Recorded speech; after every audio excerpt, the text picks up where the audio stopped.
Welcome, welcome, welcome. What's happening, Mark? There, Naked Willie. How are you today, my friend?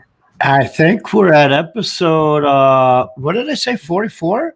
43, I think. 43. 43. Episode 43 already on BS Fridays. Can you believe we've been doing it this long? I mean, it's quite amazing. And if you think back of all the people that we've had on the show and the people that we have on the show today is incredible. I mean, some of the most renowned architects out there on our show. So the first one was you and I. The second one was you and myself and Brian. And then we had Cheryl. And then we had Matt. And then the list goes on at episode 52. I'm not doing it today, brother.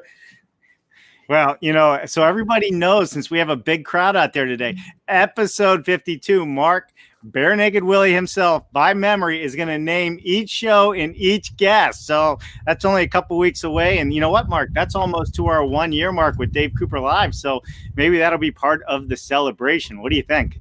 Yeah, I was looking at that. You started, I believe, with Mondays first. Yep. And then Tuesdays was next, or Wednesdays? I think it was Wednesday, and then we put in Tuesday, Thursday, and then Friday, or was it Friday and then Thursday? I can't remember. I don't remember whether Friday was before Thursday. That's funny. And then Saturday came. Yeah. And then Coffee with Dave on Saturday mornings. Yeah, we committed to 6 days a week to help grow this industry, change the way we build, change the way we think about building, and build healthier homes. And that's kind of why our journey started together, which has been absolutely awesome. There's 4 platforms, Dave, that people could see this on, right? No way. So most of our friends with a PH are on LinkedIn. We have a group of people that are in Facebook land. Yep. There's an emerging trend on YouTube, which is quite interesting. It is. YouTube, of course, is where all the videos sit. That's so right. If you miss the episode, you could watch it again. So YouTube gets a lot of replays, but it does get live feedback. And then Greg Ugaldi has this amazing platform called Twitch. And that has a new group of followers. It does have a new group. We're getting more and more people on Twitch, and we go to Twitch because that's where the young folks are, Mark. They're not going to come to us. We have to go to them if we want them in the industry, and that's one of the things that we're always pushing for. I was just looking at the stats too on the YouTube channel. If you're not a subscriber, please subscribe. We're like 27,000 minutes a month watched right now. That's translating, I think it's like 17, 18 hours. We're almost at 24 hours straight of our YouTube channel playing right now. How cool is that?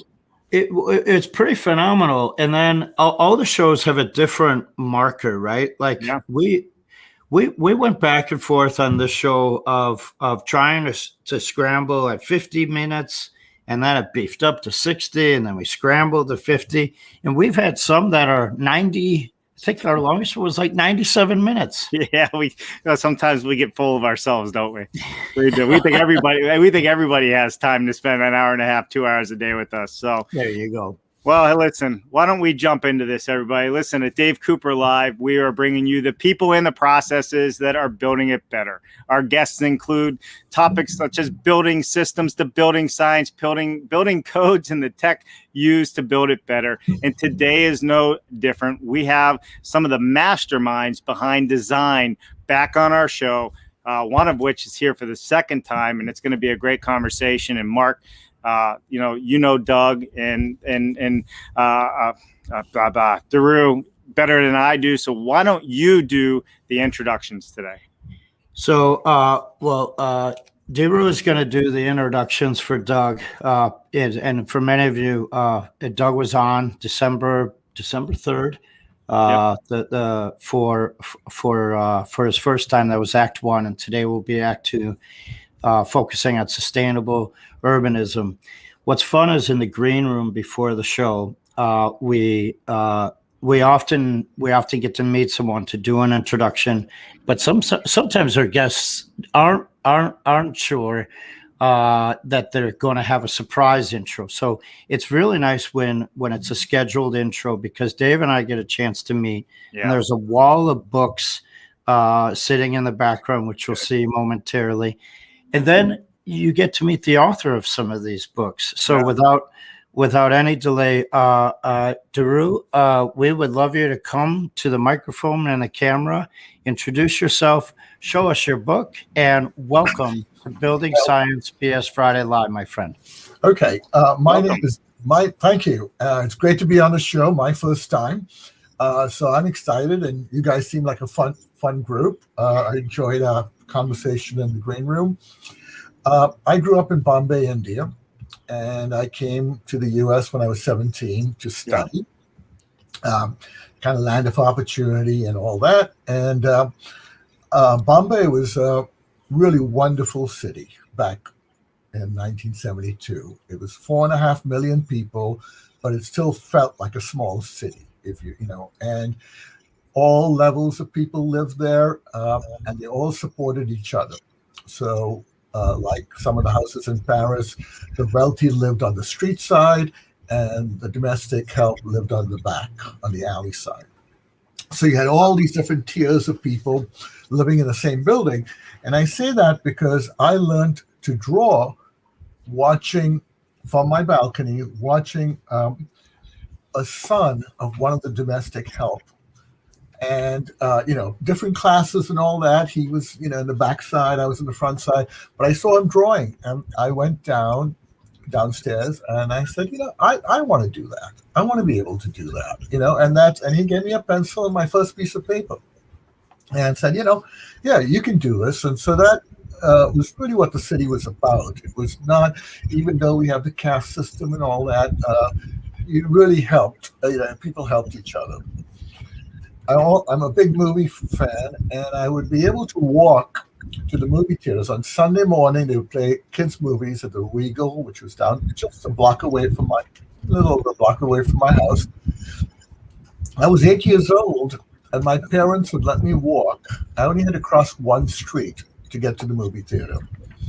And invariably, somebody would, when I got to the street, some stranger would take my hand and help me cross the street. And I'd get to the movie theater, where I'd go in, tell them my address, and they would give me a ticket, no money. I'd go to the concession, get my bag of popcorn and drinks, and again, give them my name, and somehow magically the bills were taken care of. They would send someone to the house and collect the money. So that was my experience in Bombay. Now I come to Washington in 1972, and there's no metro system. There's really no way to get around, and I'm at the university, and my life suddenly changes, and it doesn't. I don't think it changed for the better. And I kind of started looking around and saying, I'm trapped on campus. I cannot go anywhere at all. Okay. In fact, they told us not to leave campus because it was too unsafe if we left the boundaries of campus. And that's really when, through that process, I started to realize that I was studying architecture, but I started to realize that what was more important was the places and placemaking and cities, neighborhoods, and those are the places that need to be safe and secure, and not just the building. Of course, you can secure your building, put a fence around it, lock doors, etc. But that doesn't really help you. What you really need is the safety of the environment, the neighborhood. So that kind of set a path. Went undergraduate, got my undergraduate and master's degree, and then practiced for a little while, went back to teaching. And when I got back into teaching, that's when I started to realize that we really needed to look at the city and buildings within the city in the context. Now, I'll be upfront. I have no relationship to suburbia, the American suburbs. We didn't have that. I didn't grow up with that. And I've never really understood the suburbs because the basic isolation. My sister lived in one of the suburbs, and I'd go visit her. And, again, I was trapped when I took the bus out there, which would take me several hours to do. So I've always been a city person. I love cities, and cities are a place of opportunity. It raises the human spirit. You see things, like I said, I saw somebody drawing and I wanted to do that. Those are visual clues, and you learn from other people in the city. And that's why I am so passionate about cities. So I guess this is time. I'll probably introduce my fellow speaker here, Doug Farr, who I met at the Congress for New Urbanism. I'm one of the founding members of the Congress. It happened in my backyard in Alexandria, Virginia, and I helped set up that the location and help the background of pulling those 200 people together who we got together in 1993. And these were like-minded people who knew about cities and wanted to do something to stop sprawl. And so Doug was a member of the CNU, and we met, and his interests have been in environmental sustainability and urban sustainability. So we've kind of, met each other. We've even traveled to India together. I can tell you all sorts of stories about princesses wanting to run away with Doug, but I won't get into that. Oh, please do. Please do. So they wanted to kidnap him because he was such a good-looking guy, So, and they thought he was really a rock star there. So we were at conferences in Bangalore, and then went to a wonderful town called Hampi, which is one of the oldest cities in the world, and a religious town, and it was actually one of the richest cities in the world. And Doug and I traveled there, saw Doug drawing too, made a few drawings. And so should Doug come on, or should I keep going? Well, not until I hear about these princesses. And then I knew that would take your interest. Well, you know what? Why don't let's make the formal introduction. Should we do a drum roll? There's the drum roll. Bam! What is happening, Mr. Doug Farr? Hey, what's happening? Hi, guys. Hi, how are you?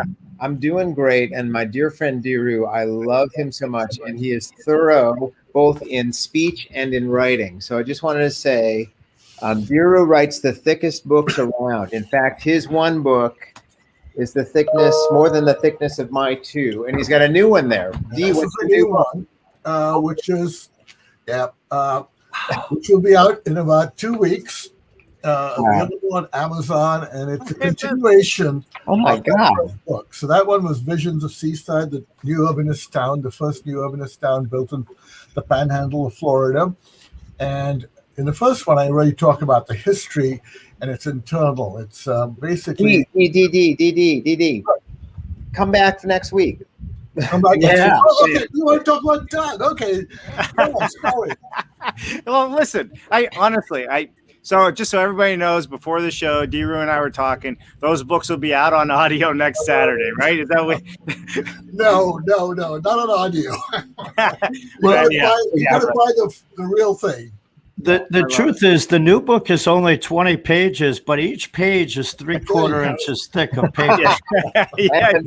Lamination. It's one of those books you can hide your key in, right? Yeah, because in America, quantity is quality. So Hey, a lot of people judge it that way, right? Wow, that's right. That's true. Well, anyway, that's what Aldo Rossi said, by the way, an Italian architect, and he always said everything is so big, and then he finally, realized, and then at the end of his travel in America, he said, "In America, quantity is quality." I would love to see him on a panel with the tiny house enthusiasts. That wasn't around, 20 years ago as such, or not as big a thing as it is now. So, okay, Doug, it's all yours. Thanks. All right, let's hop into this, Doug. Doug, you know the drill, man. We want to know everything about you. I know most of the guests probably have seen you, but I guarantee we have new ones today, and they need to know who you are. So we want to hear everything about you from the moment you were born to this very moment in time. But I'm only going to give you 2 minutes this time. All right. Thanks, Dave. First of all, the princess story never happened in India. Not a thing. But, I'm a Detroit boy, born and raised, and I love Dee's story about being a free-range person in India, because I was a free-range person in Detroit. In high school, my high school was downtown. I would take the bus to school, and walk around downtown every day, like 200 days a year. at a time when the city of Detroit was being torn down building by building. And so my passion for my hometown, the only town I really knew, was something, it was clear I needed to sort of take a direction about cities and building cities and fixing cities and things like that, developing cities. And then at the same time, you know, it's just a total nerd kid about energy and energy conservation. Jimmy Carter wore sweaters. I started wearing sweaters. Like, I was that kid. So that's a whole thing. But on the parallel track, I pride myself in being the best partier, best dancer in my little social group, and I will compete with all my friends to see if that's true. So anyway, just super serious and super fun, and just delighted to be here today, and you know, continue Act 2 in a kind of 30 years of BS. So there you go. Man, I love it. That was right to the point. I love it. All right, well, listen, everybody. We're going to have a great show for you today. We are live on LinkedIn, YouTube, Facebook, and Twitch. And man, is there a lot of you out there today. So we're going to try and give you as much knowledge, as much BS, building science, that is, as we can possibly give you. And Diru, thank you so much for the introduction. We're definitely going to have you back on our show. We're going to talk about some of these books and some of the great works that you've been doing, but we really appreciate you doing the introduction. And please, there's a lot of people that know you that are watching right now. Stick around and we'll bring you back in at the end of the show. Sound good? Absolutely. Thank you. I also want to say I really appreciate what you said about the young gentleman inviting you to join him with a piece of paper and a pencil and draw. When we're inspired by someone and they share with us, that experience allows it to carry on, right? And people can see it. They then feel that they can do it. We often discuss this. And that example of the paper and the piece of the pencil and the piece of paper, I think we all identify with that, and we all capture it, and we all need to share it so that other people can be inspired the way you were as a youth. Right on. Totally cool. All right. Well, Diru, thank you so much. We'll see you in a few minutes. Thanks, Dave. Well, so I want to thank Dee for that introduction. And part of why I was excited that Dee would agree to do that is that, Dee is my superior in many ways, just, more prolific, more talented, just kind of just my idea of the perfect urbanist. So anyway, but I will be talking about that today, sustainable urbanism. So this is the second in what started to be a one presentation series. It's now 3. So Act 2, sustainable urbanism. If you weren't here last time or don't know anything about me or our work, Head Farr Associates. We're based in Chicago. We are planners and architects. Above there's a timeline. 30 years of work, and above the line are buildings we've built, and below the line plans we have and places we've planned. So, and just if you missed last time, this is just kind of a career in 3 slides, or an architectural career in three slides. This is our first LEED building and the world's 3rd LEED Platinum building, Chicago Center for Green Technology. It also won an award called the AIA Coat Top 10, which is kind of the Oscars for green building. So that was back in the early 2000s. 10 years later, roughly, was the Yonell Net Zero Energy House on the north side of Chicago. Also LEED Platinum, the greenest house in America. And then more recently, the Keller Center at U of C, is just, all of these are just special places when I look back fondly on these clients and these projects, all of which, required really passionate, committed people to be our partners to make these things happen. So again, LEED Platinum, and then again, in our firm's history, the second time winning the AIA Coat Top 10, our second Oscar. So anyway, so that was last week in a nutshell, but this week is about sustainable urbanism, which is why I wanted to start the conversation hearing from directly from one of the premier urbanists on the planet. So this part of the story goes back to 1993, and I think I showed this slide last time. I'll just be real quick, but this is a kind of strip map of the west side of Chicago. The Loop downtown is here, like Michigan's right off the map, and these are something called, transit-oriented development circles. We did a plan with these 2 groups, the Center for Neighborhood Technologies, which is still going strong, and Bethel New Life, a community group. We focused on transit stations, and this is really, we bought Peter Calthorpe's book in 92 and started applying the principles of TOD. Basically, you find a train station, you draw a radius, you fill in the land uses and make it a special place. In 1998, we did this drawing of a proposed TOD on the west side of Chicago. And let me orient you. In the foreground is the train track. What you see is kind of a U shape of buildings around a park. And this is Pulaski Street and Lake Street in the foreground, and the CTA tracks there. The premise was that we would make a little place, in 3 or 4 development projects to arrive at when you got off the train. And this was a disinvested neighborhood that still is trying to come back. But anyway, this was the proposal. But you can see at the time we were just a little shop, and all we had were drab colors, drab green and drab brown, and not a lot of kind of vision of what this was going to be other than a decent, kind of urban space. So thanks to, I think, my friend Jackie Grimshaw got me hooked up with a traveling scholarship under the German Marshall Foundation in 1998 to travel through Holland, Germany, and Belgium. And so I bought this book. People don't know, Tim Beatley is still a professor at University of Virginia. Anyway, a friend now, and of course yet another mentor of mine. But anyway, wrote this book, Green Urbanism, Learning from European Cities, and I took it as my Bible. As we rode around from European city to European city, we'd get off and run to see the stuff that Tim had in his book. Probably the most impressionable stop was this place. Vauban is a project in Freiburg, Germany.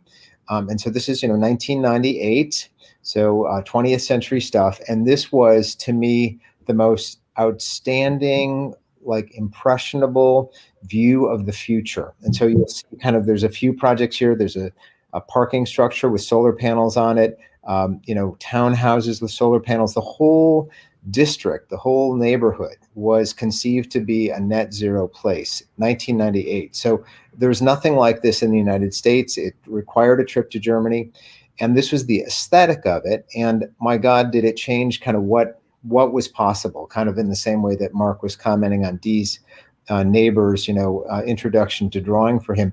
Seeing it and experiencing it firsthand embedded it in my mind. And so here you have it. Solar panels at this time, we will all remember, were very precious things. They were basically on spaceships and buildings in Germany. That was it. And so, but here you have it. And it was a beautiful modernist aesthetic. You may or may not appeal to you, but as a coherent vision for where the future could go, and that urbanism could advance in alignment with societal and environmental needs, here was a compelling vision. So anyway, back from Europe, I bought new markers and re-rendered that same drawing from 1998. This is the next year, 1999.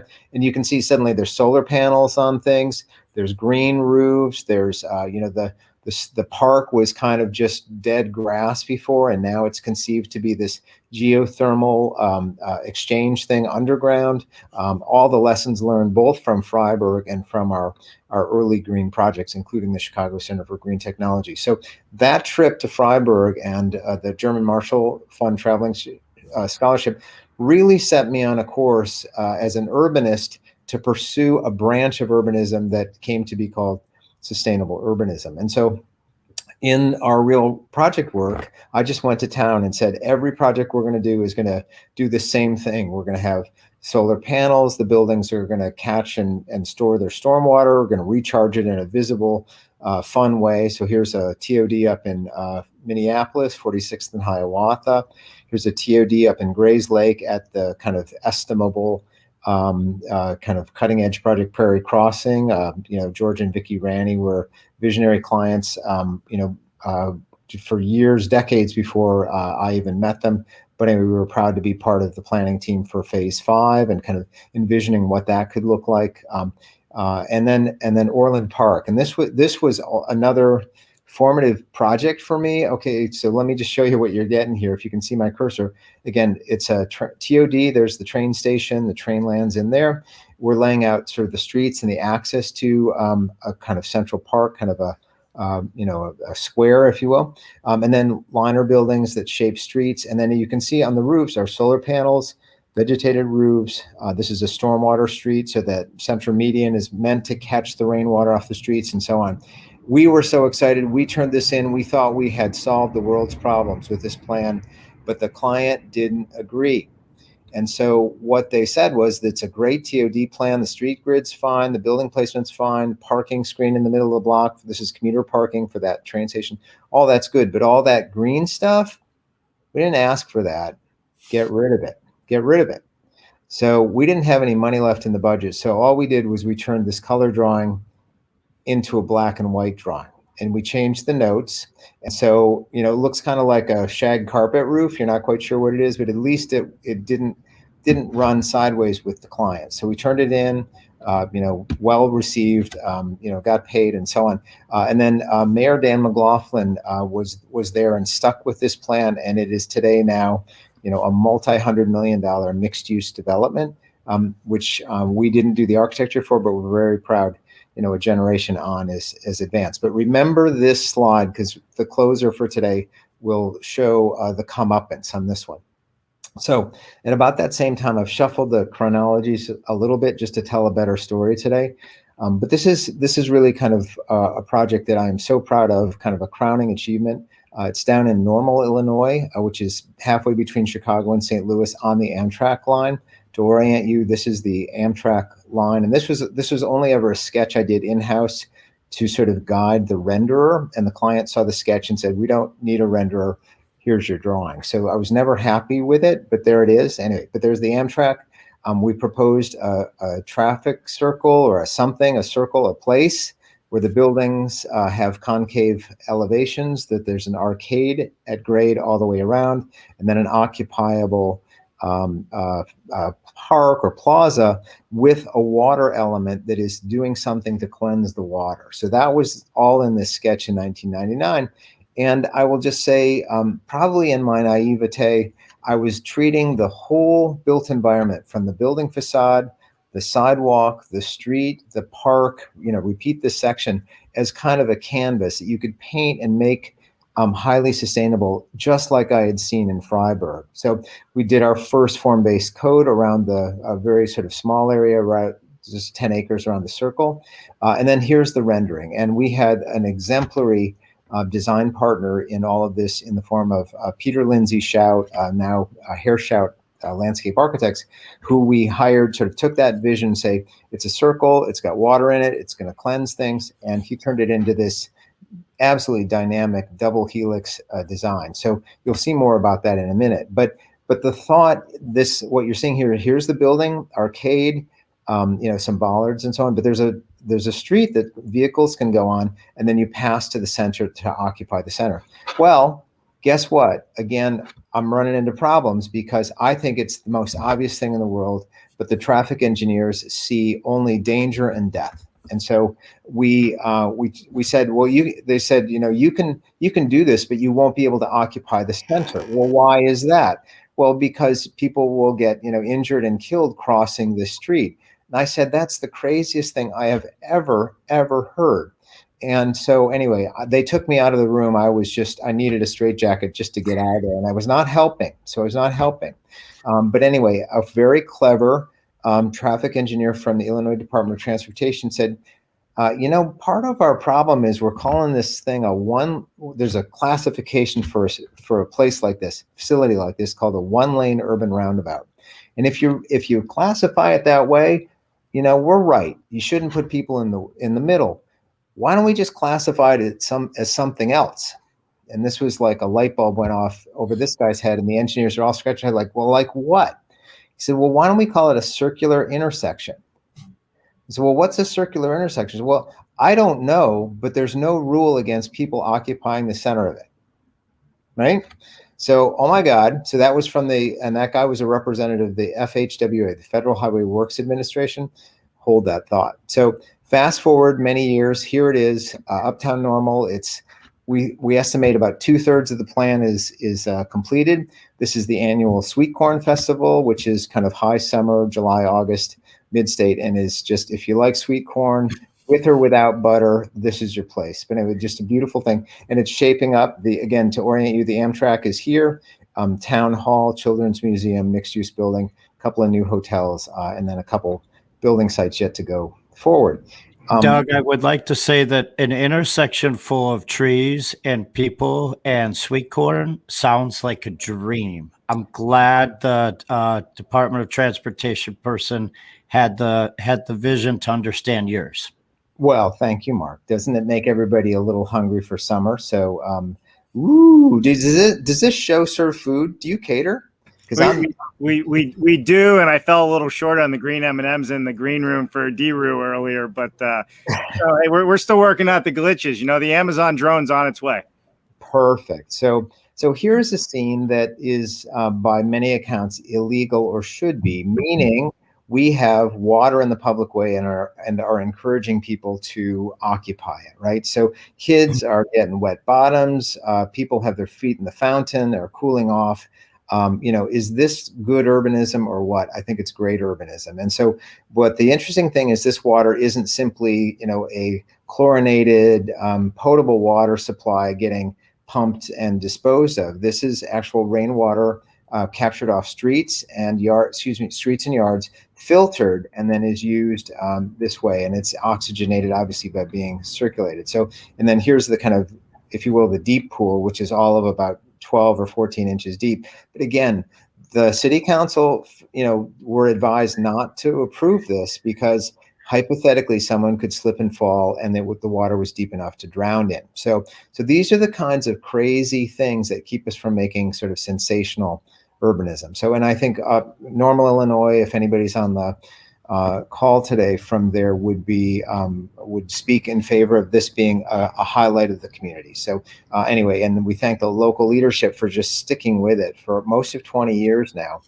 to get this as far as it did. Now, this story has a funny ending. So the project won this very nice EPA award for the best new civic space in 2011. And so that's an incredible high honor, as good as it gets in many ways. But one more special award was this one. So the Federal Highway Works Administration, the people that said you can't do this, in 2012 gave us their highest award for design excellence. So the thing that they were going to prevent, they heralded as the best thing you could do. So elapsed time between those two things, 6 years. Whiplash, I don't know. So there you go. That was a really kind of amazing story, and it speaks to the power of my naivete and the stick-with-itness of the adults in the room who helped shepherd this thing forward. So anyway, very proud of it, and it only gets better. So cool story, right? Yeah, super Amen. Cool story.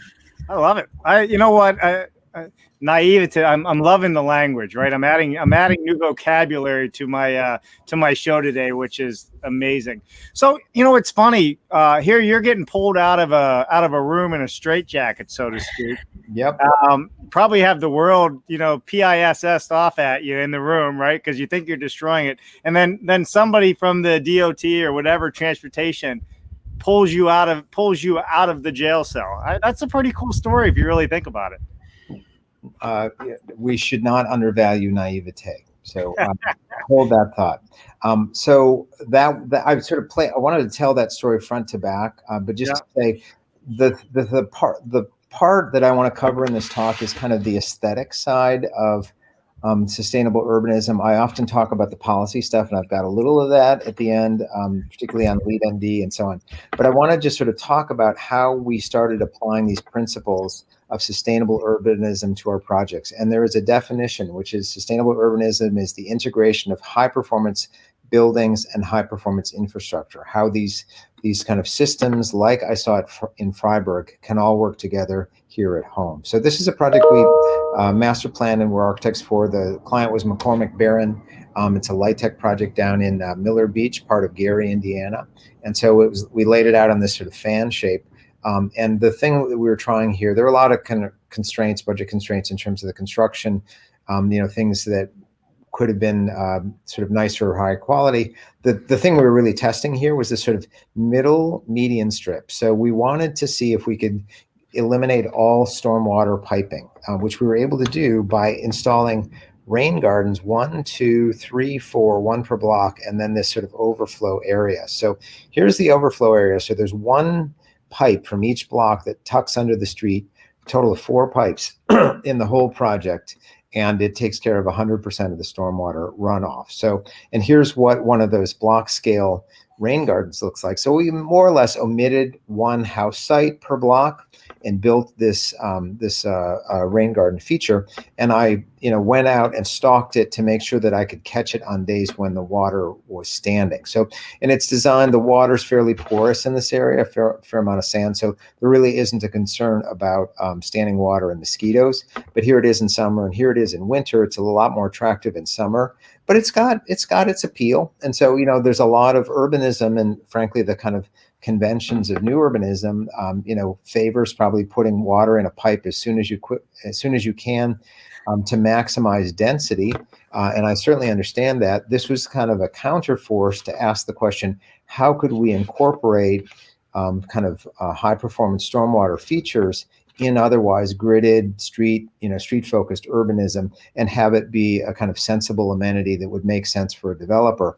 When we told McCormick Barron that we had eliminated all but 4 pipes, I think their reservations about all this stuff just went away. We debated whether or not we needed to fence that as a kind of an attractive nuisance.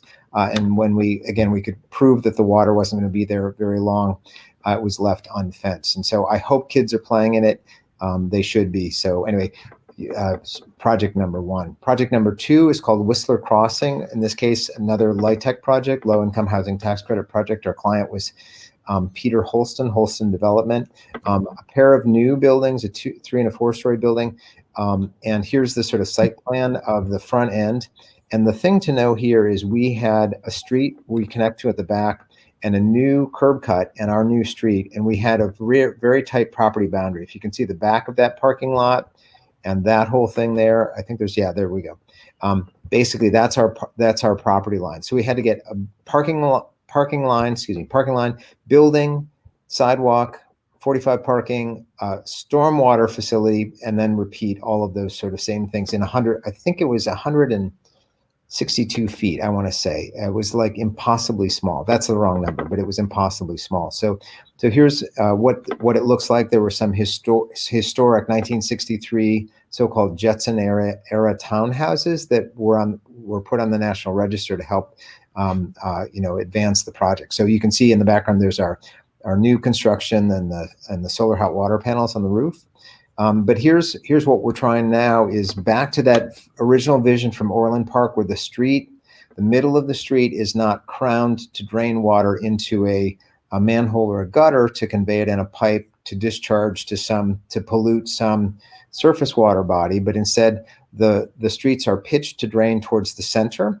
And again, I'm running out to these projects to get them when the standing water is there. So, kind of a naturalistic focus. Our landscape architect in this case was Wolf Clements, Ted Wolf and Associates, did a beautiful job.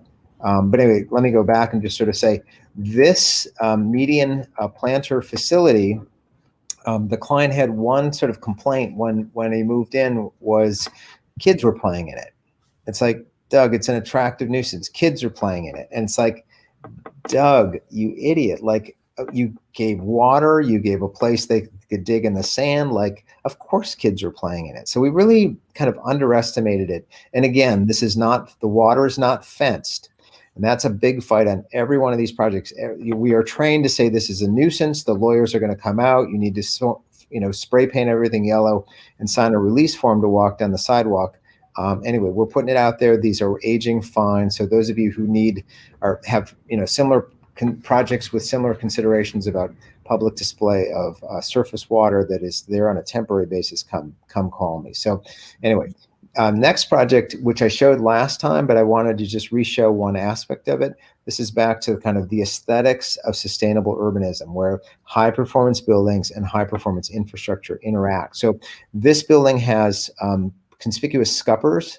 Rather than bring the water off the roof through an internal drain, part of what I am excited about both in our urbanism and our architecture, environmental expressionism, sort of showing showing how the thing works, and particularly when it comes to bits of nature, especially water, to have that be a delight for pedestrians. And it's sort of like, my ideal is, hey, it's raining, let's go outside, because it's more fun out there. So here's the scupper, kind of a trumpet shape, and then the downspout there, and then here's how it lands at the sidewalk. So this is the pedestrian way, and this is obviously a very detailed view of it down, but the downspout spits out into this thing, a few rocks to slow the water down, and then there's a runnel across the sidewalk that is conveys the water over into a sort of a rain garden. So anyway, this idea that environmental expressionism and sustainable urbanism are about taking elements of nature and putting them at eye level and putting them on display so that they are experiential delights for the pedestrian. So next one, Granite City Commons is a suburb of St. Louis on the Illinois side. We did a master plan for them to sort of re-envision a large public housing complex. Here's the plan. I'm going to zero in on this corner, which is the stuff that's been built.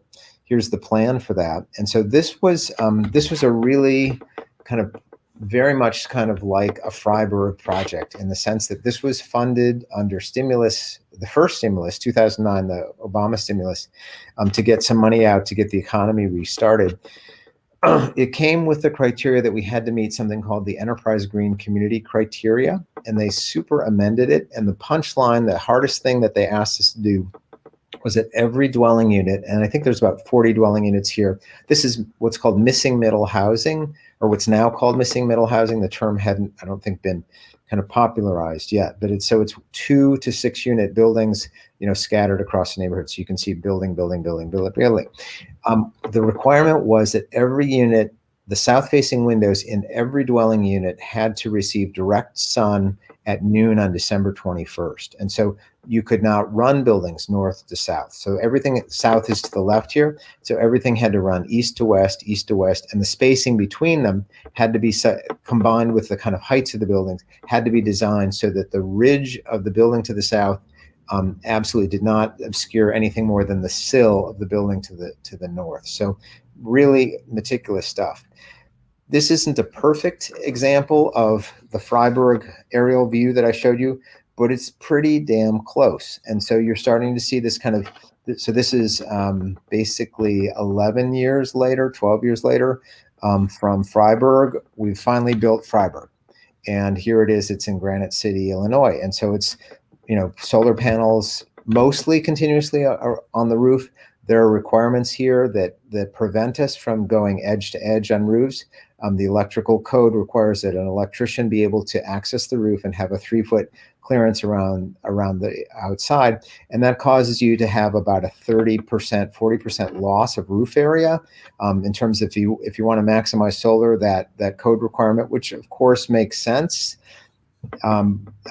reduces your capacity. But anyway, there's a kind of view from the air. This is one of the streets. And so, as I say, this ridge line to the right governed how far we had to set back the windows on the first floor across the street here. So imagine a sort of a line that is the December 21st noon line. And so, missing middle housing, 2, 3, 4, and 6 unit buildings. We avoided elevators. Everything's a walk up. The client wanted no interior common areas or elements, so all of the stairways are exterior and get little roofs, which are very nice sort of scaling devices. But it's pretty much sort of traditional architecture-ish with solar panels. And then I forgot to mention, all of the streets here are pervious paver streets. In fact, I think every project I've showed you so far, Jazz, Chris Whoever Landscapes, that's kind of our hallmark. In this case, both streets and sidewalks are pervious pavers. So the water just goes right back into the ground. So, and here's what some of those buildings look like. So, simply built, hardy plank, but here's a kind of slot view through, and you can see 1, 2, 3 buildings. The solar panels are visible, which I think is an important thing. Now, the urbanists have had fights about this, and we continue to some days to say this is inauthentic, it's not traditional, it's ugly. And so the continuous refinement to make these things more and more sensible We have a project that's under construction now, which is our first project using the Tesla roof shingles. And so we think it's going to look just like a regular roof with roof shingles. So that we hope to showcase sometime later this year when it's done. So we're very excited about that. Next one I want to talk about is the Colony Park down in Austin, Texas. And this is a bigger project we did in a great partnership with Laura Toops, now at Dunaway, but astounding civil engineer in Austin. And the thing I just want to show to you, so it's a 208-acre master plan. It's got 5 different neighborhoods, but I want to zero in on one of them just to show you this one. So south is sort of kind of like north is this way, south is that way kind of thing. And you can see what we're trying to do here is to, again, optimize for solar, but we don't have any requirements about sort of, shading a window or something like that. So what we've done here is taken an interesting strategy where on the north-south streets, we're putting the buildings running east-west, sort of at the block end. And on the east-west streets, what we're doing is closely clustering the buildings so that they shade one another, so that more or less this block functions sort of as a single building. So and then we've got coach houses proposed on the back of the yard, and then we've got enough open space. You can see there's kind of suggestions of water and so on, so that the neighborhood drainage is not handled parcel by parcel or even block by block. In this case, we do shoot it out to sort of common element like we built at Duneland. The difference here is Duneland has sandy soils, and this is the worst expansive clay soil you could ever imagine. So the developer has been chosen, and they're chewing through it and hoping to preserve the kind of essence of this plan. But in terms of sustainable urbanism that respects streets and blocks, building face, and solar orientation, and rainwater considerations, this is an exemplar of that. So we wish the Austin team luck. And then this is just a rendering of one of the parks, and you're in Austin when you see an Airstream trailer. People, what do you think? What do you think? I think your pack of Crayolas and markers has grown over time. Yeah. The colorscape expands, and like you said in the beginning, you're allowing the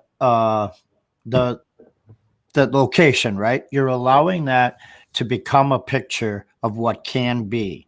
And so when we see your colors expand, right, you always go back now for me to that spot in Germany where we have the blue solar panel, we have the green roof, we have the storm water management, and then you're introducing these yellow hues on the facades, the very light colored buildings to eliminate the heat gain on them, I'm assuming.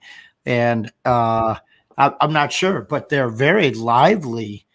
And you almost wish that some folks that hadn't seen this experience before that maybe said, well, we're not going to do that, but we're going to do the other 85%. Now they see the colorful picture and say, we want it all. This is what our community needs. Wow. Mark, can you go into sales? Been there, brother. Yeah, I thought so. Anyway, very proud of this project and wish it the best. So a couple more, and then we'll have some. So go ahead. Hey Doug, why don't we say hi to some of our guests here real quick, just in case some of them can't stay longer than an hour, and let's do that. All right, so of course we got the Adam White joining us saying let's do it. We have Buzz Holowitzer with us today. Happy Friday, friends, from St. Pete. Oh man, St. Pete sounds pretty nice, doesn't it? At least to me it does. I think you were just there, weren't you, Dave? Not St. Pete's, but I'll be going soon. Yeah. Scott Farbman says, happy Friday. Very excited to hear Act 2 from one of my favorite practitioners, Doug Farr. Thank you, Scott. Dan Stone says, all right, D-Roo. All right. D-Roo's going to get a lot of attention here, I think. I love it. And well-deserved, too, right? Yep. Jennifer Hurley, great to be here to hear D-Roo and Doug. Thank you for joining us today, Jennifer, LinkedIn. Adam White putting up his link, it looks like there. We got Robert Tassone, Act 2 with Doug Farr. Very excited to hear him speak today. You know what's incredible about you is you really do have people that are inspired by you, and you can tell just how many people ever just show up and say they're excited to hear you speak today, Mark? I mean, it's awesome, right? I'm telling you, we're going to figure out how to be overachievers, just like Doug Farr and D. Rue.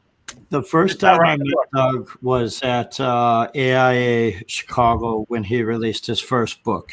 Yeah. And I can assure you there was a line of people waiting to receive the book. And of course, Doug presented the contents of the book, the rigors to produce the book, the people around him that helped to make it happen. Oh yeah.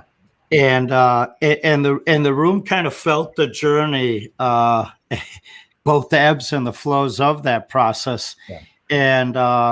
And then it's always the element afterwards of being able to stand side by side and say, thank you for doing this. Our industry needs this. And just as you needed to let this book out to the world, we needed to receive it. So that the line after these events like this are always epic, and they're people waiting to have like-minded people so that they can carry that voice forward back to their communities again. Yeah.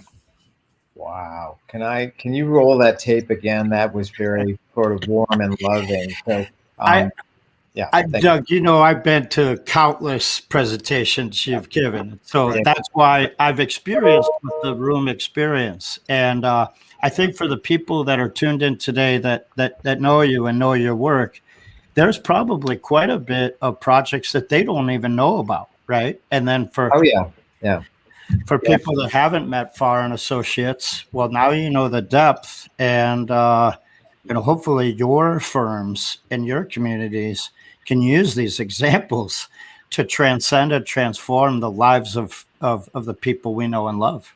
Yeah, 100%. And what I keep hearing, Doug, and we're going to get some more comments here in just a minute, folks, is, there's a collaboration approach that you take when you're doing your projects, listening to your landscape architects, and the designers. We've had people from your office on this show. Yeah. And I think with everything, it takes a bunch of great minds to make great projects happen. Absolutely. And pulling the right teams together. And I think, Mark, that's kind of what you're saying on this show is people are joining because they want to learn from somebody that's worked with other great minds that have found the secret sauce to pull that together, so we can take that secret sauce and move it on with our firm and other firms, or just as a builder, or even whether you're a big or small builder saying, hey, we want this type of design, we want to build better. And that's what I keep hearing over and over. Act 1, Act 2 is you're very good at saying, hey, we did this together. We did this with this person. This helped us. Even my craziness, like I said before, straight jackets. All of a sudden, why do people want to help you? I don't get it. No, just kidding. Get this guy out of the straitjacket, huh? I love it. All right. So can I share a couple more? Absolutely. So if you can see, that next one is a smaller master plan we did and some architecture done in Highland, Indiana for just a hero of mine, just exemplary visionary thinker who happens to be a veterinary surgeon, Dr. Claude Gendreau, wrote a book called We Must Green America. And oh my God, so he called and said, I want to redevelop this parcel in a kind of forlorn suburban retrofit context. And so Tim Kirkby in my office really took the lead both on the planning and the architecture, but basically we connected this street to that street. All of these other parcels were unattainable, unavailable for us. And then the first phase was to build 3 buildings, office buildings on spec. So here we go. This is the first one. And it looks like it's in isolation. I'll show it to you in a couple of ways in a minute. So let me just name some partners here. Our mechanical engineer, MEP, FP, was DBHMS, and Scott Farbin, who made the nice comment, works with them. They're our kind of go-to collaborative partners. Sachin Anand is one of the most kind of articulate and integrated thinking mechanical engineers out there. Our other partners on this one, Site Design Group. Again, you can see here there's pervious paver streets, parking lot. In fact, the whole lot is detailed as pervious pavers. Why we did that and why we made a development case for it was we reclaimed 10% of the lot that would otherwise have been lost to storing water and just put it underneath other things. And so there was a cost premium for the pavers, but when the full lot is built out, it will be realized as profit in one entire additional building we get for having done that. So anyway, here's the sort of general look of the buildings, and we have to go back, we have a hotel coming last as the kind of this piece back here, a little sort of courtyard thing. So that's kind of our sort of special piece of architecture, but basically Roman brick, and a lot of environmental expressionism. So here's kind of a view across parking lots, which, this is more or less a suburban office park. We've organized it on both sides of the street. So there's the sidewalk, the runnels, I'll show you those in a minute, and then the bioswale, the pervious pavers, and then we also slot the curbs. And so water goes right down into the ground and does what it needs to do, evapotranspires. So totally cool.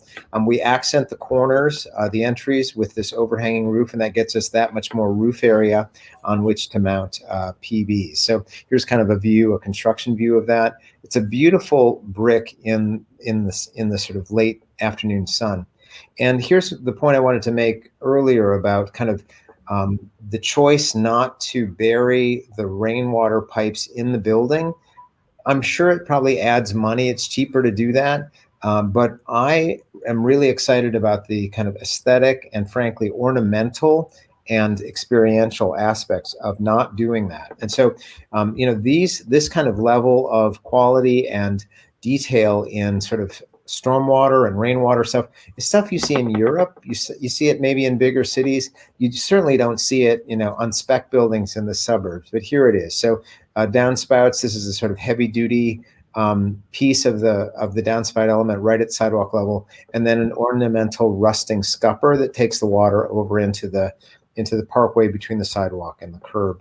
Again, golden brick angles and so on. And this is a facade, just to say, we talked last time about environmental expressionism, that is to say, buildings that try and tell the story of what they're doing, particularly environmentally. And so in this case, there's the scupper, which is actually, the project is called Cardinal Campus. And if you could see that in detail, which I don't know how to do, it is the beak of a cardinal bird. So there's cardinal, cardinal, cardinal, and then the downspouts, and then the kind of, you can see the experience and the rainwater going into the gravel beds. And so totally kind of integrated building to sidewalk to street. So, and it's easier to do when you're building the street yourself than fighting with a public agency to get them to do things you want to do. So anyway, I've skipped about 15 projects, but that's what I got for projects now. But in the last few minutes, I wanted to just sort of say,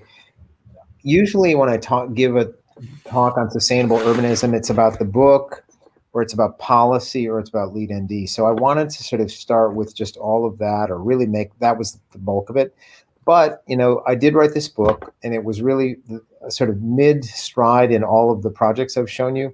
Came out in 2008, and it was influential. And it was, I'm not a likely author. I'm very slow. I'm very plodding. But I did it twice. But the book was conceived to be some blending of these two books that I had, absorbed at an earlier point. One was Ian McHarg's Design with Nature, which was the first book. He's a landscape architect at Penn. But the first book that basically said design and environment can touch, actually have something to do with each other. In hindsight, they got a lot of things wrong, but they also got a lot of things right. So he invented GIS, but when it came to what to do, this was not the source for that.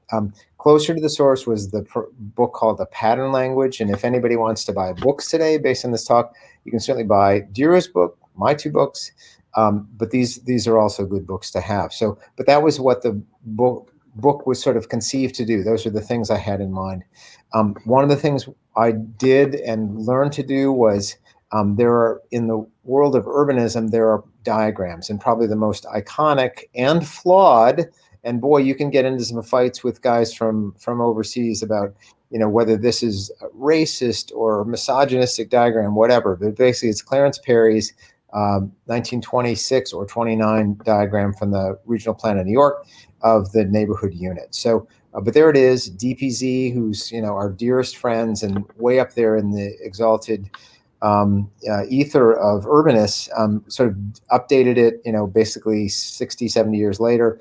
And then for sustainable urbanism, we did the same thing and sort of appropriated the sort of geometries and then added the bits that updated it to make it a sustainable neighborhood. So pretty powerful stuff to use the sort of iconography of your movement. Anyway, lots of detail there, which I won't get into. But one thing that the book did do, I believe, is to sort of give shape, name, and sort of establish a kind of a notion that there is this thing called sustainable urbanism. And the precedent projects that we recorded in that book included some real outliers, and this is one of them, but it was impossible to overlook. This is called Bedzed. It's outside of London, and they're basically attached row houses with mixed use. So there's commercial underneath and sort of townhouses above, and very sort of flamboyant, as Mark may refer to, the bright colors and so on, was typical of European modernist sustainable architecture. They go for the bright colors and and the wood and the solar panel and the green roof. It's all there in one. And this one has lots of stories about it. It was the epitome. This diagram is sort of the epitome of this idea of integrating high performance buildings and high performance infrastructure. So the water off the roof is captured. It's used to flush toilets. The electricity is collected on the PVs and is used to charge the electric vehicle. Like, all of the systems work together, except for when they don't. So, and then that project was copied in Victoria, British Columbia by Joe Van Bellingham and Windmill Development. This is a project called Dockside Green.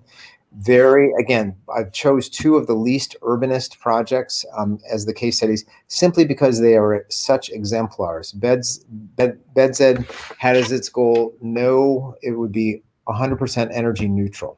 Came up a little short. And this project, similar ambitions. But anyway, that's all I'm going to say about the book for today, other than it was to me a validation that in some ways it was like, am I the only one? No, of course not. So you cast a net, you capture the projects, you record them, and then you feel like you're part of a movement. And then the other thing that we did at this sort of same time was something called Lead ND, and I hope that there's some Lead ND core committee friends on the Zoom or on the call.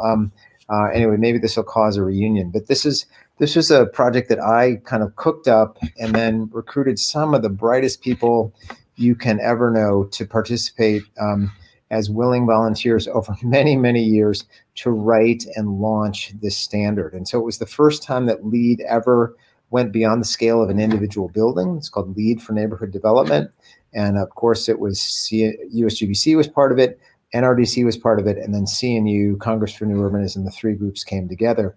I'm not going to talk about really what it's about, other than to say it was us, the urbanists, plugging into the power grid of the USGBC. And so you knew you had won at the LEED game when you had a standard for what the LEED ND was. There was a booklet. It was about 100 pages.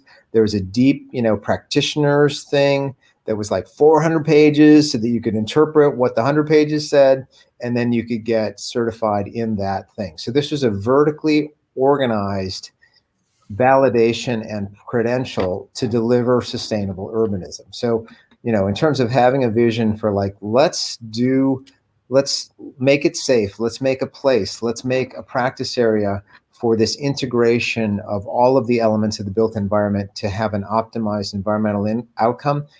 Here was evidence we'd achieved that. So, and then I included this slide and I sent it around to some friends last night. This was how this standard was written, which was 20 laptops in a hotel conference room in Washington, D.C. with a lot of horse trading. And it was actually fascinating in terms of, it was like the Senate, like I'll give you ag land if you give me energy efficiency. It was kind of like, sort of a barter game in some ways, only because it is very hard to trade off things that are all good, but you only have so many credits and so many prerequisites and so many lines on the page that you can do. So anyway, many smart minds got together and mashed out a lead ND. It was nationally and globally influential when we launched the pilot program. I think this is 2007. 208 projects across the country and 29 in Canada, and then a bunch in Asia and not so much Europe.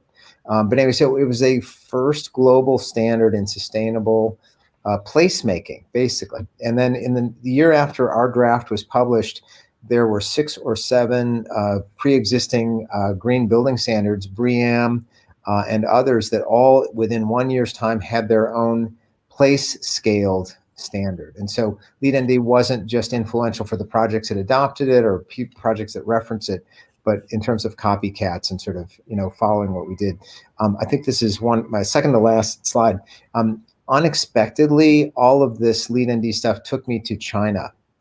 And I had 3 trips to China to try and certify the Beijing Olympic Village as a LEED ND project. This is in 04, 05. Ken Langer and Wong Hong are here. Anyway, our meetings were in the Forbidden City, and it's like, so feeling like a little guy with an idea that, and I'll show you in a minute, what almost drove me more powerfully than anything else was revenge. I'll show you that in a second. But suddenly the world cared. Like, there was a standard, and the Olympics thought it was important enough to pursue it. So, and that could be a story for another time. But back to that project, like my second or third project I showed you, this is in Orland Park. Our client was the Regional Transit Authority, and they were the people that said, we don't know what this is. We don't think this is a good idea. We didn't ask for it. Full circle. So that they had those feelings in 2000. 10 years later, November 2010, the Regional Transit Authority policy promotes LEED ND. So in the same way that the people that turned us down for Uptown Circle came full circle and gave us their highest award, the people that declined us in 2000, 10 years later, were encouraging it, not quite requiring it, but encouraging exactly what we brought them, and they couldn't see the value of. So I'm going to stop there, and maybe we'll have some chit chat, guys. Speaking of chit chat, Doug, it sounded like everything was tenderized in Orland Park. It just needed to marinate for a while. True that. Anyway, I love it. So let's get back to comments. We have questions. You better set aside another hour and a half, Doug. We're gonna be here for a while. We're gonna be here for a while. All right, let me get back. I gotta find where we left off the last time. Here we go. Doug Sloan says, "Go Doug." We have Dan Sloan, not Doug Sloan. Dan Sloan says, "Tim Beatty, Biophilic Cities." Biophilic Cities, yep. Biophilic Cities. Rob Hoskin, great to have a book that can help guide your thinking, work in a sustainable way. I love it. Damien says, very insightful to see the early concepts linked with the thought process behind them. I love it. Thank you for joining us, Damien. Damien also said later, because I've never heard Dave Cooper so quiet. Well, when you have greats on the show, they do all the work. I just got to sit here and learn. That's what I'm here for. All right. We got Lucy Galbraith. Hey, Lucy. Anyone with NACTO here? This is wonderful. Reclassifying from A1 to circular intersections is just brilliant. I love it. Hey, could you tell us what NACTO is for those of us that aren't familiar with the acronym, Lucy? Yeah, put it in the comments for us. We'll get back to it once we get to the bottom here. And it wouldn't be a show without good old Henry Mickelberg. When success for a property developer is working around the incentive zoning regulations to maximize profit, surely the regulations need to be reinforced. Wow. I would say surely. Surely. I'd say reinforced. Yeah, Carlo Ruth. Green M&M's, a nice Van Halen reference. That's when Brother Carlo. Cool. I love it. Leonardo Segal. Classic Far Side. We should not undervalue naivete. You say it. Naivete.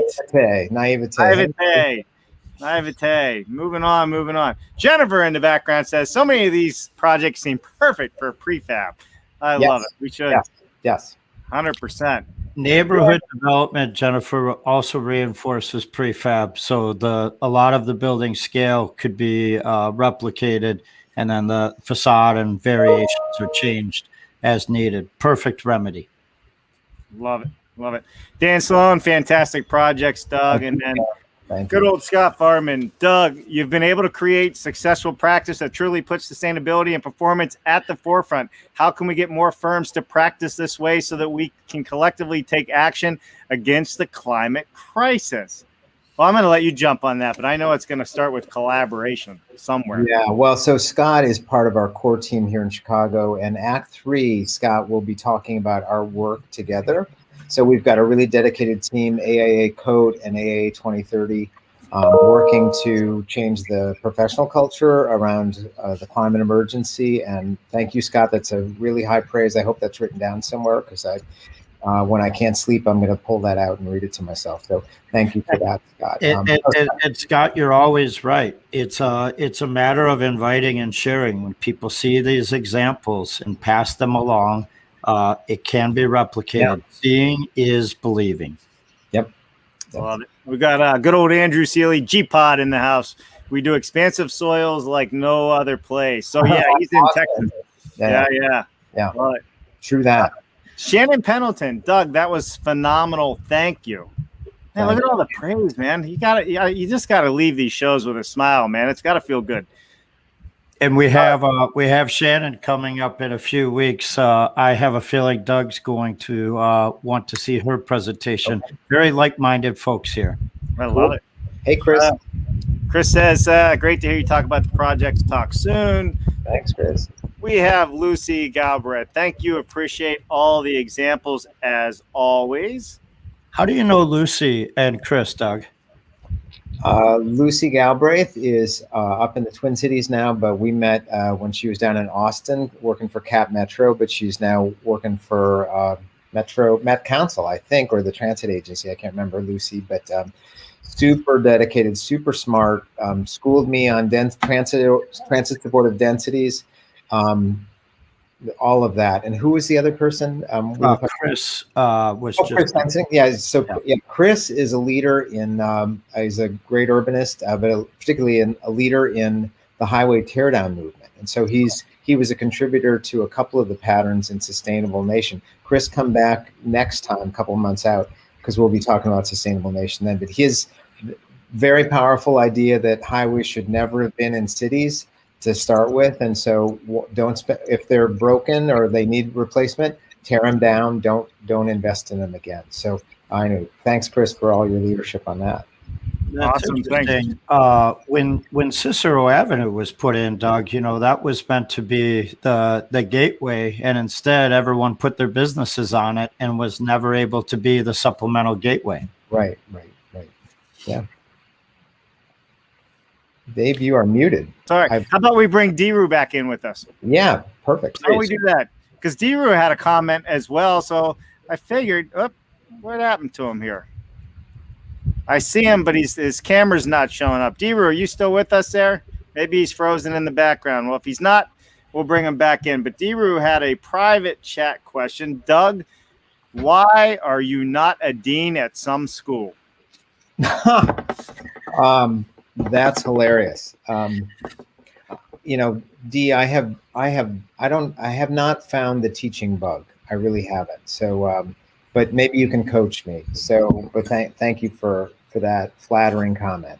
So, the question would be, if you could be a dean or a prophet at a particular school, what country would you find yourself in?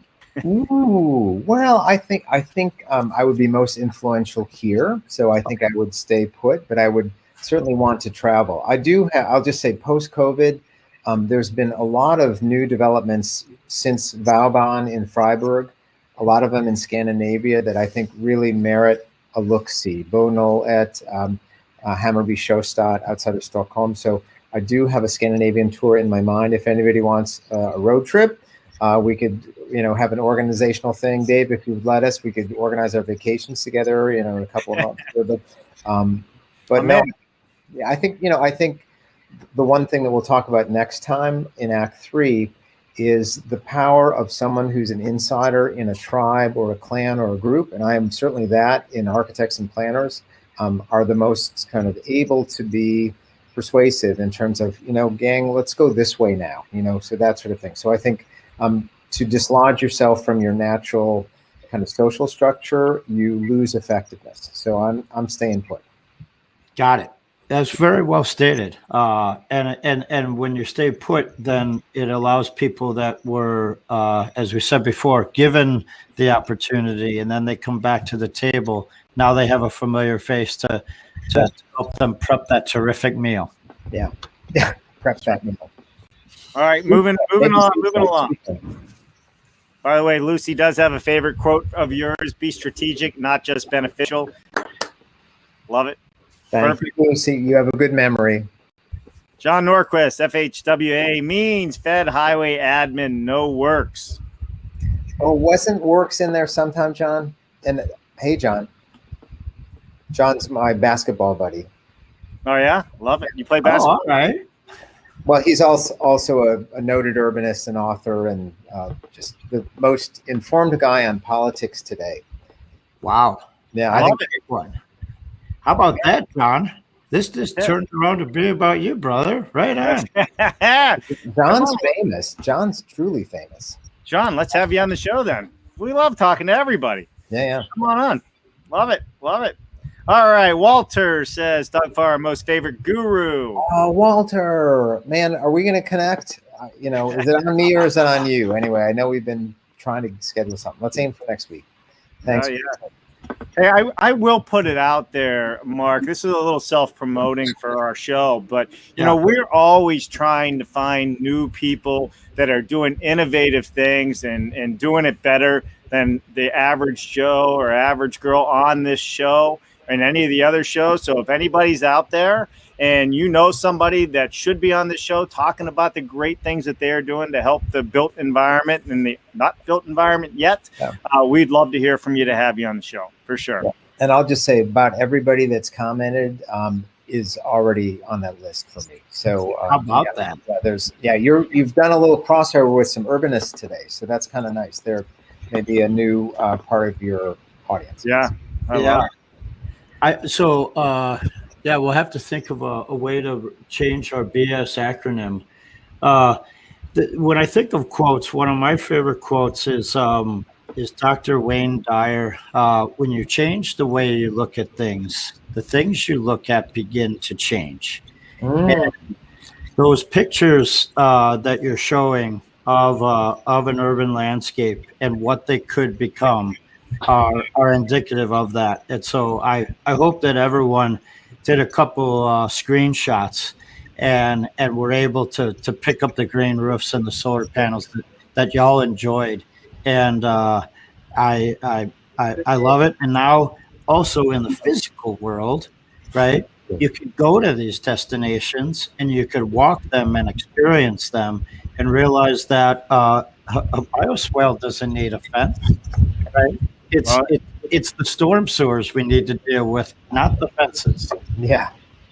All right, D-Roo, thank you for coming back. Yeah, I lost you guys. That's okay. My computer froze up. But, Doug, I want to get back to that question because one of the most important things you can do is pass on the knowledge to others, okay? Yeah. And you've acquired a lot of knowledge about how to put buildings together, incorporate, the green technology and urbanism. So, it's, I know books convey that information, but there's nothing like, one-on-one teaching and sharing that information with a group of young people. And our problem really is that we've had, 60 years of terrible education in the architecture and planning profession, where there's really has, we've kind of thrown out so much in the thing of innovation and newness and, trying to make things sexy and different from the past, that we really need to get back to some of those basic principles. And so I think a school would be, the right place. And, you say you don't have the teaching bug, but you do have the teaching bug because, you teach people in your office, you teach people at CNU. You're constantly teaching. So Well, all right. Well, Diru, talk to Gail. See what you guys can work out. I love it. Listen, we can just make you part of the road show, Doug. When we're going live into the university classrooms, we'll bring Doug Farr on for the wisdom, and Diru, you can help push him along. Dave, I'm channeling Doug right now, and he's going to give you the same answer. I know. I don't have that phone up, Diru, you have to share the contact with me. All right, we got a lot more comments and other questions in here. We just want to make sure we say hi to everybody real quick. So let's keep moving this along. Let me see. Did I do this one? Timothy Scott pushes the boundaries for all the right reason, validates the build support for what we do. Tim. Love it. All right, Tim. Thank you. Let me move down. All right, Lauren. If I missed anybody, I apologize. There's a lot going on here. Lauren Tudor. Doug, have you ever considered developing these sustainable communities yourself? Is that something our associates would ever do? Lauren, call us up. We would love to do that. So the one thing I'll say is you and I have a common friend, John Anderson, who leads the Incremental Developers Forum, and I do think development seems pretty appealing. So Lauren, get in touch. I don't know how you do that, but I don't know if you're a developer, but let's do it. So anybody else that's on the thing that wants to do development deals with us, we'd love to do Passive House, Missing Middle, Net Zero, Urban Infill. There we go. Let's do it. Dave, I recommend Doug. I recommend Tinley Park. The marinating has happened over there. Now it's time for them to dive. Well, am I going to believe you? All right, brother. Lee Rayburn says, Doug, inspirational is always a story, and much of what you do is getting people to release the yes that lies within them, but they have been taught to not let out for the sake of being realistic. Lee Rayburn. Wow. The esteemed Lee Rayburn. Thank you, Lee. How you doing? Hope you're doing well. Awesome. So this is the great thing. These are our urbanist friends, and they're all over the country, and we've been hanging out and learning from one another, criticizing one another, partying with one another. Wouldn't you say, Dee, for a generation? And so dancing with each other. Dancing a lot of dancing. So drinking is involved too. So, but so that you're enjoying the benefits of that community. We're lucky to be part of it. It's awesome. Great. Thanks, Lee. Yeah. All right. Dan Sloan also says your books are great gifts for clients. They do. So you got the sales team on here. You got everybody. This is awesome. Well, Dan is a contributor to the book, so that's part of the why there. Dan wrote a very nice book too. I like Dan's hat. Yeah. I need a hat like that, Dan. I'm heading out west. I gotta keep the sun off my head. No. Doug, can you show the front cover of both those two books? When you held it up, you had let me give you full stage. Here we go. Sustainable Nation, that guy. And let me see. I'm not sure where I put the other one. So let me. But anyway, this guy. Love it. All right, moving. Here we go. Let me go back to here. Sorry, need to look. All right, Lucy says, I was one of the latest and least participants in the lead ND and have told as many people as possible about it. My role is an over-communicator across organizational person. That describes I love that. An over-communicator. Bless your heart, Lucy. That's needed because sometimes people need to hear it 4, 5, 11, 12 times. Mm-hmm. Damien said, there's comment. I've never heard Dave Cooper so quiet, man. I'm just taking it all in. That's a lot of stuff there. Wow. Hey, Doug. You got me to shut up, Doug. That's pretty impressive by itself. Right there is an education. Don't teach too many people how to do that, though. Dave, go ahead. I want to ask Doug a question. Oh, go ahead. Doug, you're talking about new developments mostly, okay? So all these examples that you've been talking about are showing greenfields sites. Now, how would you take an existing, greenfield, are they all greenfield? No, most of them are redevelopment. But anyway, okay.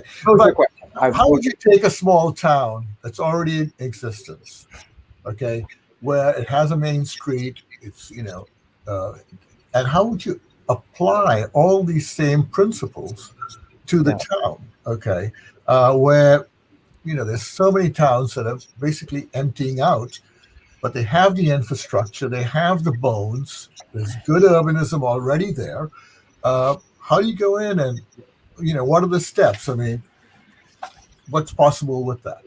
So you're asking for redevelopment, right? So we have neighborhood development, and now we have redevelopment because there was an exodus or something, and there's already the streetscape that exists, and there's the embodied energy that exists. Right. So how do you transform it to be the community that it once was?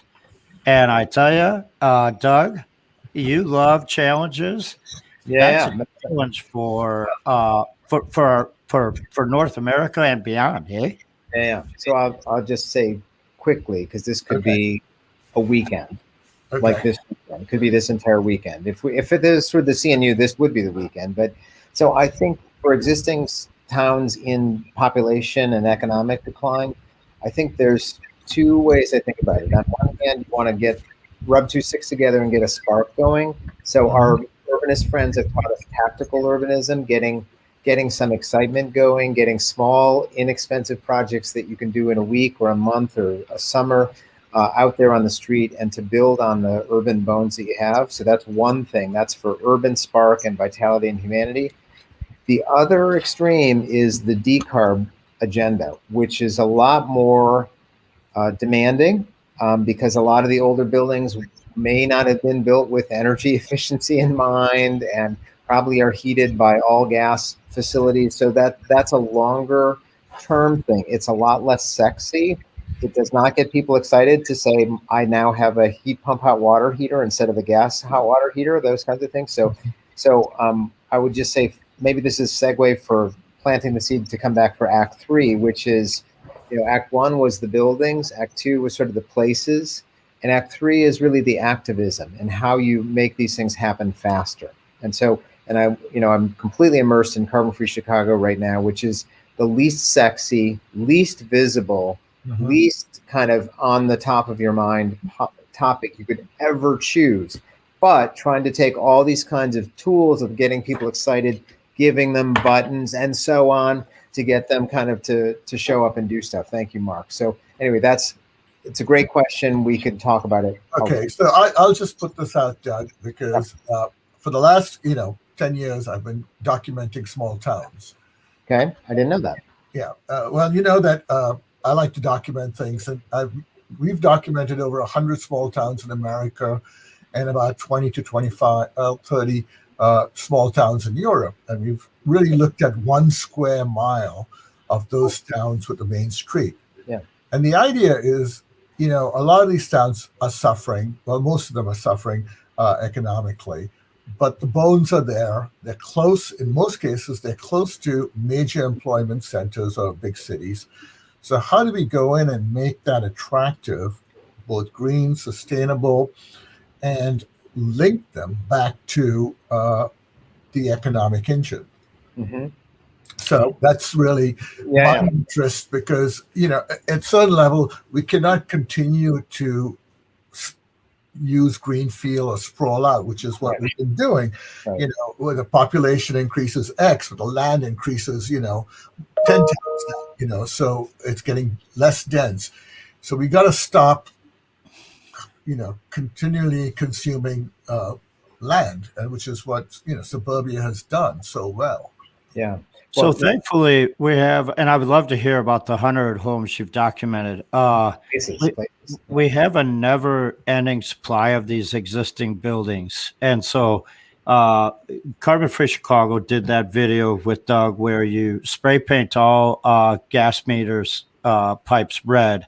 So in order to do that, there's steps you're taking first, right? We have the embodied energy of the structure. Now we're reducing the operational energy of the structure, which allows for the renewables and electrification to come in, along with the help improvements of eliminating burning gas in the place we reside. Yeah. But those existing buildings, it's really epic. But I believe it is that spark of bringing people around. Grand Rapids and Ann Arbor in the Midwest have been a hub for reignition. Yeah. And I think Daru, you really, I could poor gal. She's going to deal with Doug's tailspin this weekend. I've got 100 places, but there you go, Doug. Love to hear about those 100 places, and I think we come back to this because I could see a focus group forming where people could take what Carbon Free is doing and apply that in their communities to reignite the redevelopment with renewable. Yeah, and I acted surprised when Diru said he had documented 100 cities. I was not surprised. Diru has the most beautiful figure ground drawings, kind of a classic way of describing urban fabric of 100 cities on a public website. So you should definitely have Diru back as a speaker, and book him for 6 weeks or whatever. Kind of, it'd be like the Philmont getting sold out by the Dead in the day or something like that. I love that. Rock star Diru. We're gonna have the Diru and Doug Farr book club where we're just gonna have book readings on here. We'll dedicate a couple months. No, not readings. Yeah. I don't want to fall asleep and snore online. I don't know.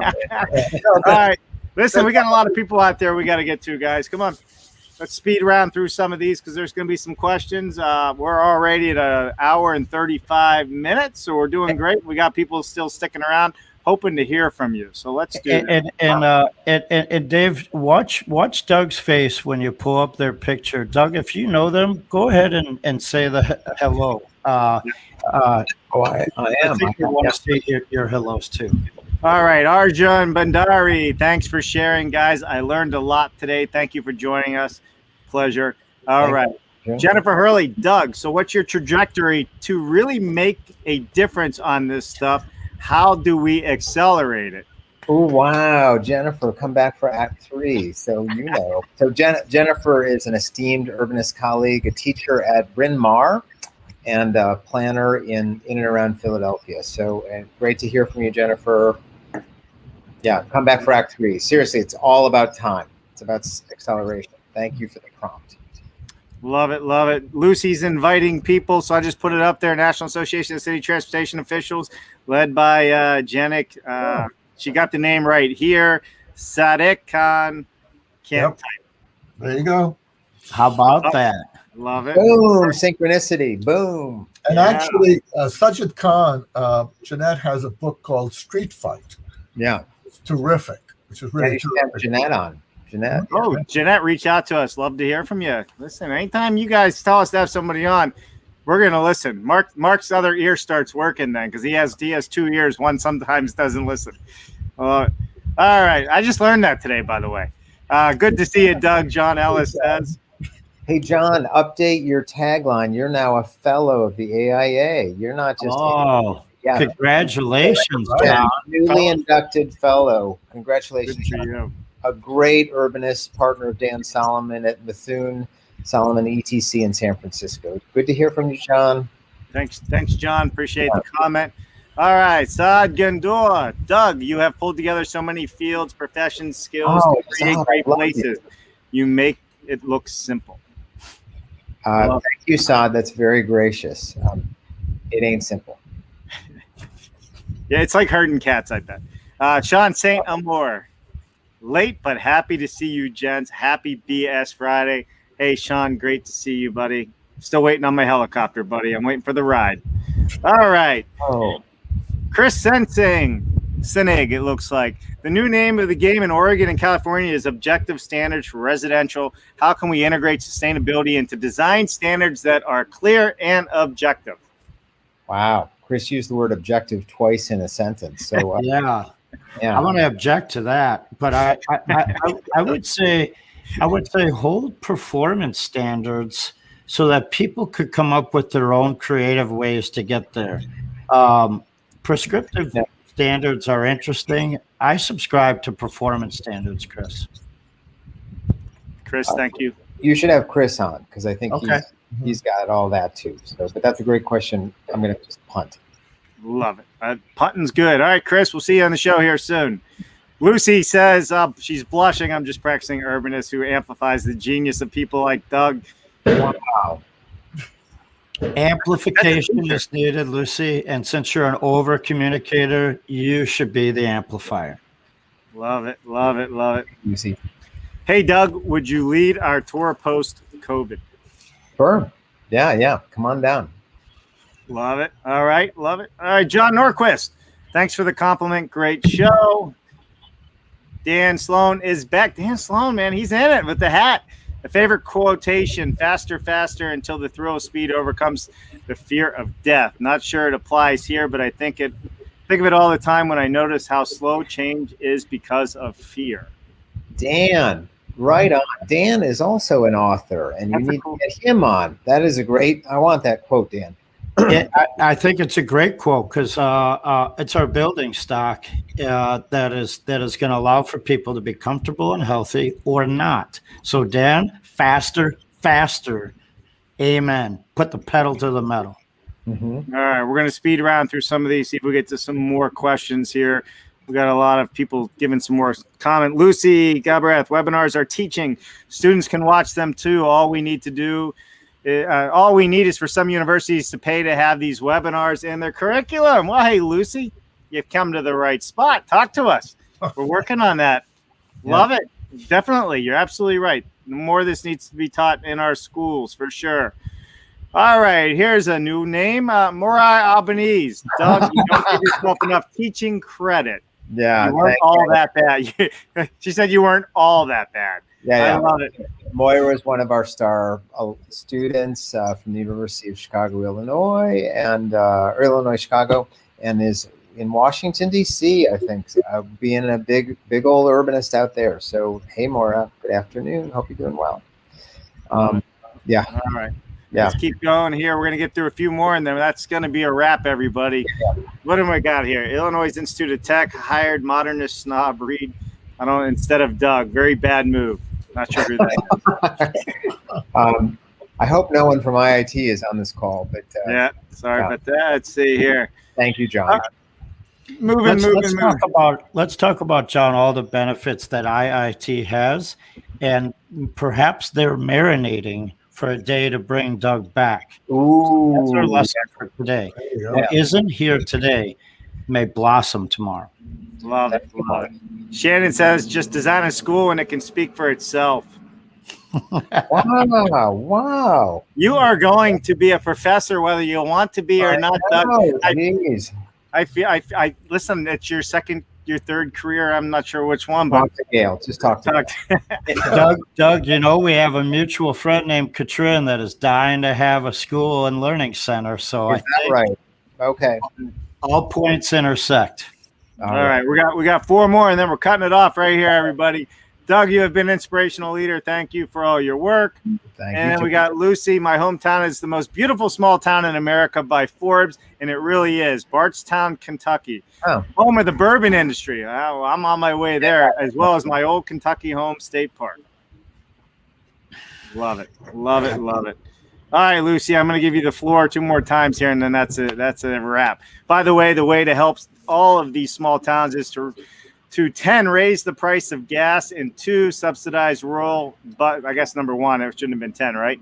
Rural bus systems to connect these towns to cities. Suburbs can join if they have town centers. Love it. Love it. Mm-hmm. Daru, I have a question for you. When you did the 100 towns, did you at all check out Helen, Georgia? I believe so, yes. I love it. I love it. On my on the list. So we have a town from every state, and then friends would recommend towns that had really good bones. So they kind of go from ones that are seasonal, that really like ski towns, etc. They get their money only at a certain time of the year, and then the town kind of drops down. Others of them have lost, had a large employment center and lost that. and have never recovered. So there's a whole series of categories, but I try to kind of spread that around all across the U.S. And looked at these towns. And then some of them, I've just come across going from place to place, and someone takes me to a really beautiful little town, and I say, wow, this could be a great place for a lot of people to live. Why isn't it, on someone's radar to come back and redevelop it? So I think there's a lot of potential there because 90 million people are going to join the country by 2050. And you have to think, where are these 90 million people going to live? Are we going to continue to sprawl, or are we going to take advantage of these places that already were thought of? Now, they all were built for a particular reason, and that reason might have dissipated or, gone away.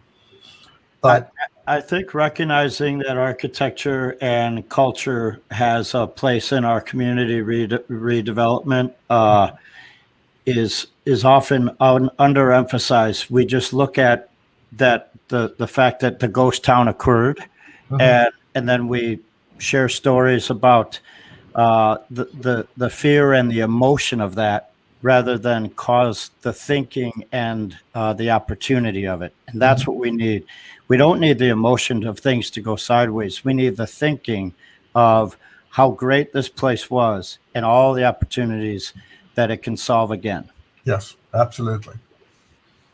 All right, guys, listen, I want to thank you both so much for taking the time in round two. Doug, Deru, Nani, you guys are amazing. And listen, to everybody out there that joined today, Lucy, Bill, Shannon, all of you. I mean, there's so many of you. There's so much going on behind the scenes trying to keep up with everything. If I missed anybody, please send me a note, and we'll make sure we get an answer to you because there is so many. What does the pin say? 20, 30 committed. I love it. Yep. I love it.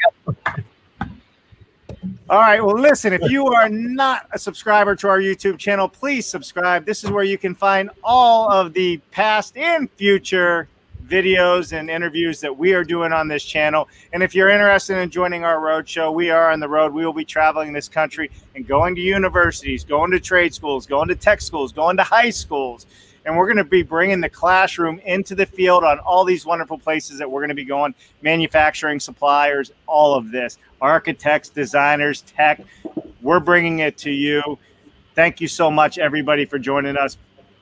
We appreciate you very much. And if you're not following Doug Farr, you must. If you're not following Deru, you must. And, of course, if you're not following the Mark Bare Naked Willie, you need to follow Mark and join him for BS and beer, and also Passive House Accelerator, and I don't know. He has like a whole week's worth of shows all by himself. I had a great time, Doug, Deru. Thank you for right now and for what you've shared with us. And I welcome the next conversation. And I invite you all to check out their books. And don't turn on an electronic device until you finished reading them. No. Great. Thanks, Doug. Mark. Thanks. All right, everybody. That's it. That's a wrap for today. Thank you so much. I will see you tomorrow morning, 9-ish for Coffee with Dave. We're going to be talking about what's coming up next week and the following week and the week after that. And mark your calendars for the 22nd because we're having a real conversation with the head of the National Association of Home Builders. Ooh. And we're going to have Henry Mickelberg on, and we're going to have Jerry McCahey on from Integra and several others. And we're going to talk about the mass adoption of offsite and why it isn't happening. And is it because people just don't understand the full cycle of what it is and what the full value is? So 22nd, 1 p.m. That is going to be a show to be reckoned with because that's a lot of big names that have a lot of big conversation happening. So with that said, I'm Dave Cooper, Mark Bare Naked Willie, Deru, Doug. You guys are awesome. Thanks so much, everybody. We will see you tomorrow morning at 9 a.m. You 4, 3, just stay right there. We'll come right back to you. Bye now.